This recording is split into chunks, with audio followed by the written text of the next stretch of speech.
This is your news source evening bulletin for today, Wednesday, the 12th day of October in the year 2022. I'm Gordon Mosley reporting, and here's what we're tracking tonight. The chairperson of the Guyana Elections Commission, retired Justice Claudette Singh, has written to the chief scrutineer of the APNU-AFC, Carol Smith-Joseph, requesting that additional information be provided to the commission to be forwarded to the police for the investigators to continue their probe into claims of voter impersonation at the last elections. In a statement today, the Elections Commission said Justice Singh, at the request of the APNU-AFC, forwarded to the Guyana Police Force and the General Registrar Office the information sent by the coalition in relation to allegations of voters' impersonation during the last elections. GCOM noted that in that regard, the Guyana Police Force has since requested that the addresses of the alleged persons be provided. Although GCOM has the information of every voter contained in its database, the Commission explained that it cannot provide such information. The APNU-AFC yesterday protested the office of the Elections Commission, calling for a speedy resolution of its claims. Protesters led by Carol Smith-Joseph, the chief scrutineer, said a list was already forwarded to the Elections Commission, which is in possession of all relevant information. But the Elections Commission today said something differently. According to GCOM, while it is committed to ensure that the concerns raised by the APNU-AFC are adequately addressed in a prioritized manner to ensure a resolution within the shortest possible time, it is of crucial importance to note that notwithstanding that GCOM is the custodian of the National Register of Registrants database, which contains personal information of all registrants, the Commission cannot release such information to the police, owing to the legal confidentiality issues that might arise. The APNU-AFC has been calling on the Elections Commission to provide the information that will show that there was voter impersonation at the last elections. More news coming up in just a moment. It's been a long time coming. Overdue, some might say. But now that it's here, it will change life forever. And it is here to stay. The future is now, transforming Guyana into the 21st century. Introducing GTT Fiber. Experience internet connectivity like never before. Speeds you deserve at prices you can afford from a name you can trust. Sign up today. GTT Fiber is here. GTT. Together, we rise faster.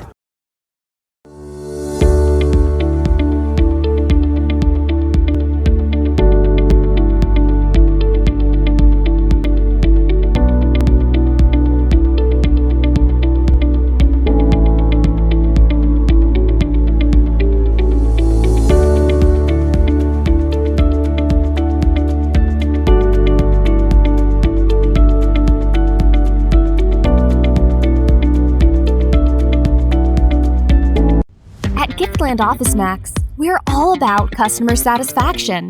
Whether it's clothing and shoes for the ladies, gents, and kids, or for the latest electronics or hardware appliance, we're always thinking of satisfying you, our dear customers.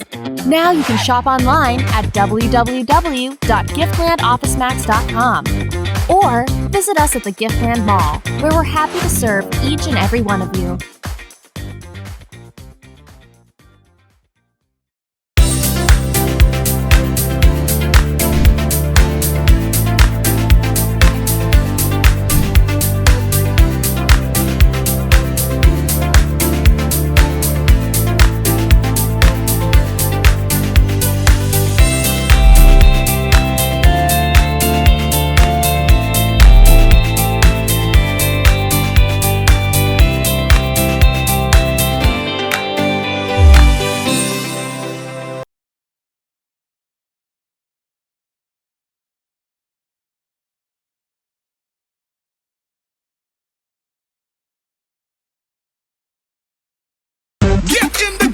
Buster. Win a full gaming setup, Xbox X, gaming chair, gaming speaker and headset, or any of over 60 weekly prizes like Oculus Quest 2, Mini 2 drone, Nintendo Switch, and many more top gaming prizes. Check below for details.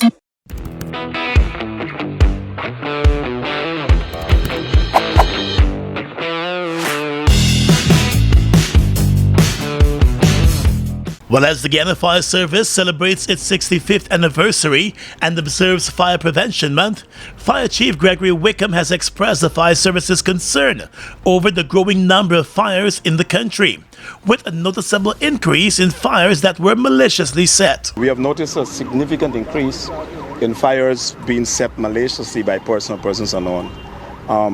That there is something that bothers our minds as firefighters. We plan, therefore, to have more educational programs, and we have been extensively training not only members of the Guyana Fire Service, but members of the public, members of the community policing, members from the Ministry of Education who will do security, so that they're able to do first aid firefighting in the event of these activities. In the past 2 years, the Guyana Fire Service has found itself fighting a number of large fires that involved officers of the Guyana Police Force and at least 3 schools. While most of those fires have been blamed on electrical issues, the Fire Service has found evidence in the others of deliberate setting. The Fire Chief said the Fire Service continues to face a number of challenges in fighting fires. When you go to these fires, and some members of the public, with good intention I believe, but then they will come between the operation procedure, and therefore we need to advise them or educate them as to what they can do when there is a fire. Even though they want to assist, there are certain parts of that firefighting procedure that they need to be away from or stay away from. A certain zone that It was noted that the Fire Service was able to service more than 155 hydrants across the city, and that has been able to help the Fire Service in its firefighting efforts. The Fire Chief said the service will continue its efforts to better educate members of the public about the dangers of fires and the preventative measures that they should put in place to safeguard their premises and their lives. We have been able to do more training, which is very important. Therefore, we're able to build the complement of staff that will be able to execute the firefighting process when we get on the outside. We have been able, like I said, to establish auxiliary groups. Very, very good, because, whilst we might take some time to read the scene, those persons who are trained within the communities, they're able to do first aid firefighting. And so those are some of the things that we were able to achieve, and very grateful for those type of assistance. The Guyana Fire Service has also been encouraging businesses to ensure they have fire safety systems in place, including sprinklers and alarms. A number of events are being hosted by the Fire Service this month as it observes its 65th anniversary. This morning, the Fire Service hosted an early morning march. Longtime career Guyanese diplomat Ambassador Keith George has been appointed by the government of Guyana to serve as the country's new High Commissioner to Canada. Ambassador George last served as Guyana's ambassador to neighboring Suriname. He served in that position for 10 years and is currently wrapping up his tour of duty. He has been with the Ministry of Foreign Affairs for the past 30 years and worked in the technical cooperation and political departments of the ministry before taking up his posting in Suriname. He served as Director too of the Frontier Department in the Ministry of Foreign Affairs and was instrumental in the efforts at protecting the territorial integrity of Guyana and ensuring that the obligations with respect to the maritime space over which Guyana exercises jurisdiction under international law were met. The new High Commissioner to Canada is expected to take up his new diplomatic posting in the coming months. Guyana has been without a High Commissioner to Canada for over 2 years. Now let's tell you that the government of Guyana, through Foreign Secretary Robert Poussaint, has written to social media giants Facebook and Twitter, requesting that all illegal maps by Venezuela laying claim to Guyana's territory be removed from their social media platforms. The Foreign Secretary penned the letters in light of what is being seen as a renewed disinformation campaign being waged against Guyana by neighboring Venezuela. In his letters, Mr. Poussaint explained that Facebook and Twitter are being used to propagate a false narrative regarding the controversy between Guyana and Venezuela over the validity of the 1899 Arbitral Award. That 1899 Arbitral Award legally established the location of the land boundary between then British Guyana, now Guyana, and Venezuela. However, Venezuela, after more than 60 years of the issuance of that award, contends that it was null and void. But Guyana has long maintained that the award was full, perfect, and a final settlement, and therefore remains valid to this day. The matter is currently before the International Court of Justice. The Foreign Secretary told the chief executive officers of Facebook and Twitter that the ongoing disinformation campaign could have far-reaching implications. He pointed out that Facebook and Twitter and those posts and the subsequent comments surrounding the particular posts have the potential to permanently damage relations between states, incite violence against the territory and people of Guyana, and derail the current adjudication of the matter before the International Court of Justice. Prasad also told the social media giants that the land boundary between Guyana and Venezuela was settled by a legal process of international arbitration back in 1899. It was noted that the boundary as determined by the award was demarcated underground between 1900 and 1904 by the commissioners appointed by Britain and Venezuela. On the 7th of January 1905, the official boundary map was drawn up and signed by the commissioners of both Britain and Venezuela and promulgated in Georgetown at the combined court. That boundary and the corresponding territory of Guyana are internationally recognized, including by the United Nations. Mr. Prasad said in this regard, he is requesting that the types of Facebook posts and on Twitter which violate the basic tenets of the international relations between states, the sovereignty and territorial integrity of Guyana, and incite a threat of use of force against Guyana be removed and more stringent measures be taken against their publications. In December of 2020, the International Court of Justice ruled that it has jurisdiction to entertain an application filed by Guyana to affirm the validity of the 1899 arbitral award.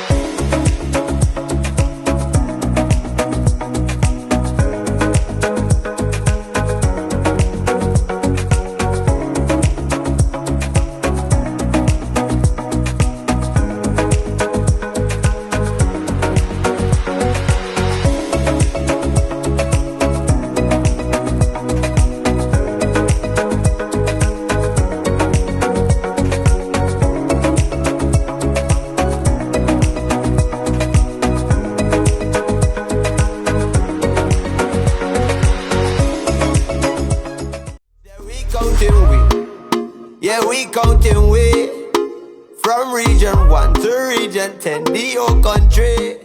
Well, this serves to inform you that I have just completed the census, which is ongoing in 2022. It is my view that a census is important. It will allow us to understand the demographics in Guyana, among other things.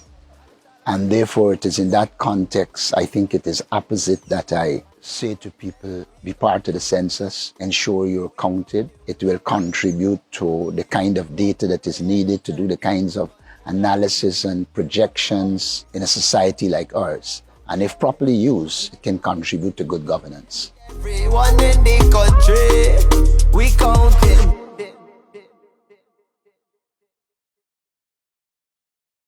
Doors and windows, Republic. Rooms and more, Republic. A brand new rug on the floor. Come to Republic, come to Republic. Whatever you need, you got it. Come to and get your mortgage. Live the dream with Republic. 95 to 100% financing, 50% waiver of negotiation fees, plus one lucky person gets their mortgage paid in full. Turn someday into today. Talk to Republic Bank about your low-cost mortgage today. CARICOM heads of government have received a letter from the Prime Minister of Haiti, Dr. Ariel Henry, calling for solidarity and requesting assistance to alleviate the deepening humanitarian, security, political, and economic crisis in Haiti. In a statement this afternoon, the CARICOM Secretariat noted that the actions of criminal gangs have resulted in the complete cessation of fuel distribution in several parts of Haiti, forcing the closure of hospitals and schools and the shutting down of water pumps, prohibiting the provision of clean water. CARICOM said that the water shortage in the country has also exacerbated the resurgence of a cholera epidemic, particularly in poor neighborhoods, which has compounded an already bad situation in the French-speaking Caribbean nation. CARICOM said the heads of government condemned the callous and inhumane actions of the armed gangs responsible for the roadblocks limiting movement of the Haitian people and of goods, the destruction of life and livelihoods, and the deprivation of the basic needs of the people. The CARICOM heads of government call upon all stakeholders in Haiti to come together with urgency at this critical juncture in the country's history to bring an end to the protracted political stalemate in the interest of the people of the country and choose nation above self-interest, the statement said. The Secretariat said heads of government have reiterated their willingness to facilitate meaningful dialogue and consensus building among Haitian stakeholders to support efforts at resolving the political stalemate.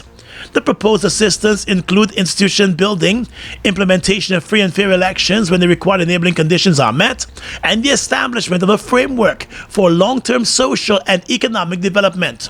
The CARICOM leaders also noted that they recognize that initiatives could not be effectively realized until the security situation is addressed in Haiti. The heads of government today said they have taken note of the appeal by the Prime Minister for the urgent assistance of Haiti's international partners for short-term assistance to address the security and humanitarian crisis facing the country. The former chairman of the Guyana Public Service Cooperative Credit Union, Trevor Ben, is seeking once again to sit as a member of the Committee of Management of the credit union. The credit union will be holding a special general meeting on the 24th of October to elect a new leadership. Already, Mr. Ben has thrown his hat in the ring. In a recent interview, the former chairman, who was credited by members of the union for the upgrade and turnaround of the credit union, said the decision to discontinue car loans and mortgages by the current management committee is disheartening, since that decision was taken to assist members who could not qualify at the commercial banks. He said several of his ideas, including to have ATM machines and a one-stop shop facility, which includes a supermarket, a daycare, and pharmacy for members, were also shot down by the Committee of Management. So our members need a society that is responsive to them and that can help them when they're in dire straits. Ben also said there are many other development projects that are needed at a credit union. So we did a number of things. That's only a drop in the bucket, but there are a lot of other things that we did to make life a little easier for our members, talking about the renovation of the building. By the way, when we got there, one of the things we introduced is people come in from Barbies, Essequibo, Linden, the meeting there before the staff early in the morning. They didn't get to take breakfast and all of that. We used to give them snack. We used to give them snack when they come there in the morning, some coffee, some tea, something to snack on. All of that is no longer offered to our members. The Guyana Public Service Cooperative Credit Union has released an official notice informing members of the special general meeting, which was recently ordered by the court. The incumbent management of the credit union is still to release an agenda for that special meeting. The government of Guyana, through the Office of the Prime Minister, today signed a $362.4 million contract with standby power engineering company Specom for the construction of a solar farm at Madia in Region 8. The solar farm is being financed under the Energy Matrix Diversification and Strengthening of the Department of Energy program through a loan from the Inter-American Development Bank. The Guyana Energy Agency is responsible for the implementation of the project. The 686 kilowatt turnkey solar farm is intended to provide a reliable and efficient supply of electricity to the close to 3,000 residents living in Madia. The solar farm will be constructed on 1.7 acres of land, which will be secured by 2 meters high perimeter fencing along with solar powered perimeter lighting. Currently, the town is being powered by a 1.5 megawatt diesel generation system, which is operated and managed by the Madia Power and Light Company. However, approximately 67% of the company's expenditure is directed to the purchase of fuel from the capital of Georgetown. It was explained that the design, supply, and installation of the turnkey solar system and its interconnection to the Madia grid would be done in compliance with the NEC and National Grid Code, in addition to the adherence to all quality assurances, environmental standards, and social regulations. In addition to offsetting 30 to 65% or more of the annual electricity to the Madhya mini grid, the solar farm would have the capacity to supply electricity to the community in excess of 2 hours daily without the operation of the diesel generators. At the signing ceremony, Specom's general manager and marketing engineer assured the government that the project will be completed before the end of next year and on budget. Just recently, the Guyana Energy Agency commissioned its first mega-scale solar farm at Letem. Yeah, we counting we from region 1 to region 10, the whole country. We've just completed our census interview. It's quite a simple process. Whenever the team comes to your home, kindly cooperate and get the interview done, because it's also important for the information to be available to us as a government to plan and implement our programs and projects for the development of Guyana, a development that you will benefit from. Yeah, we counting we from region 1 to region 10, the whole country. Food Max Supermarket, located on the ground floor at the Giftland Mall, is your one-stop shop for all your grocery needs. We stock a variety of imported frozen meat and food products, fresh produce, and pet supplies, freshly made bread. Rotisserie chicken and patties are also available daily. Shop in comfort today at Food Max and let our courteous staff assist you in satisfying your shopping needs. Food Max, the fresh food specialist. Rooms and more, Republic, a brand new rug on the floor. Come to Republic, come to Republic. Whatever you need, you got it. Come through and get your mortgage. Live the dream with Republic. 95 to 100% financing, 50% waiver of negotiation fees, plus one lucky person gets their mortgage paid in full. Turn someday into today. Talk to Republic Bank about your low-cost mortgage today. Get in the game with Buster. Win a full gaming setup, Xbox X, gaming chair, gaming speaker and headset, or any of over 60 weekly prizes like Oculus Quest 2, Mini 2 drone, Nintendo Switch, and many more top gaming prizes. Check below for details. Fuel it up and drive, Super 95. Tune up, fuel it up and drive, Super 95. Tune up. Protect your fuel system, boy. High mileage and performance, boy. Guy Oil's Super 95 gasoline gives you more reasons to drive and is available at 56 service stations nationwide. For affordable price, high performance, and high mileage, choose Guy Oil's Super 95 gasoline. Fuel it up and drive.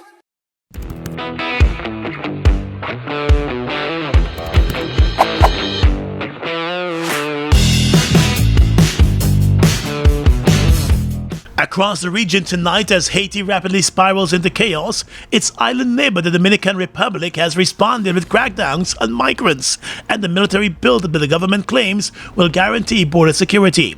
But some fear that those moves will only deepen long-existing xenophobia against Haitian migrants and harm both nations and their economies. On Sunday, the president of the Dominican Republic announced the country's biggest purchase of military gear since 1961. 6 helicopters, 10 aircraft, 21 armored vehicles, and 4 anti-riot trucks. If international troops are sent in response to an appeal by Haiti's government for help against gangs, he said his country would close and block the border. Dominican officials also announced that they would consider even greater migratory controls on the Haitian border in the future. Tensions have long simmered between the two nations, which share a more than 240-mile-long border on the island of Hispaniola. Haiti's crisis was exacerbated by the 2021 assassination of the island's president, Jovenel Moïse, and gangs have regained increasing power in confronting what is seen as a weak government in Haiti. The government of the Bahamas has announced an increase in the minimum wage as well as placing 38 new items on the price control amid efforts to diversify the tourism-dependent economy. In a radio and television broadcast on Tuesday night, Prime Minister Philip Davis said the minimum wage would be increased from the current $210 per week to $260 a week, retroactive from the month of July for workers in the public service, while workers in the private sector will benefit from the change in January next year. Davis said the timeline is to give employers time to prepare for the increased expense. He said a higher minimum wage would benefit tens of thousands of Bahamians, and the increase should be able to help. During the near-hour-long broadcast, the Prime Minister also disclosed that as Bahamians continue to grapple with the high cost of living compounded by inflation, 38 new items will be subject to price controls. The Prime Minister said that this means that the government will limit the wholesale and retail markup on items like diapers and food including chicken, eggs, bread, bananas, apples, oranges, broccoli, onions and potatoes. The Prime Minister of the Bahamas said those items are being added for at least a 6-month period, following which the government will review and evaluate the impact on businesses and consumers. He said the profit margin on price-controlled drugs is also being reduced to provide additional relief to citizens of the Bahamas. And finally tonight, international news. The authorities in Nigeria say the number of people killed by floods ravaging the country in recent weeks has risen to more than 500. More than 1,500 others have been wounded, while 1.4 million are displaced. Since the end of July, the West African nation has been grappling with a wave of flooding affecting 31 of its 36 states, including its capital of Abuja. The floods are caused by heavy rains and the release of excess waters from the dams within Nigeria and a major dam in neighboring Cameroon by the authorities. Experts also partly blame the flooding on the impact of climate change. The country is hit by floods every year, but this year's disaster is the worst in more than a decade. Giving an update on the situation at a press conference on Tuesday, the Permanent Secretary of the Ministry of Humanitarian Affairs in Nigeria, Nazir Sani Gwarso, said tens of thousands of houses and large swaths of farmland have also been destroyed. The Nigerian authorities are warning that states in the central and southern parts of the country are likely to experience more floods in the coming weeks. The level of destruction and displacements by the floods has risen fears of food shortages in Africa's most populous country. And that's your News Source Evening Bulletin for tonight. I'm Gordon Mosley, reporting and encouraging you to stay safe.